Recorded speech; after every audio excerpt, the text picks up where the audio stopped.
कराची में जमात इस्लामी जो मकानी चूंडूं मुकर्रर तारीख़ ते कराइण लाइ एहतजाज जे हवाले सां ख़बर अवां ताईं पहुचायूं पिया। कराची खां जिते जमात इस्लामी मकानी चूंडूं मुकर्रर तारीख़ ते कराइण लाइ एहतजाज कयो आहे।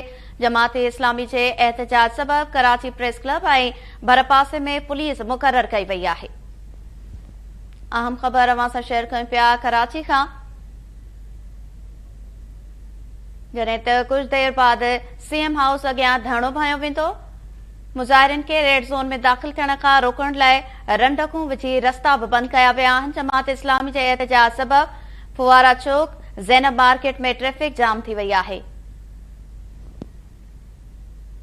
आम ख़बर अवां सां शेयर कयूं पिया कराची में जमात इस्लामी जो मकानी चूंडूं मुकर्रर तारीख़ ते कराइण लाइ एहतजाज। जमात इस्लामी जे एहतजाज सबबि कराची प्रेस क्लब ऐं भरपासे में पुलिस मुकर्रर कई वई आहे।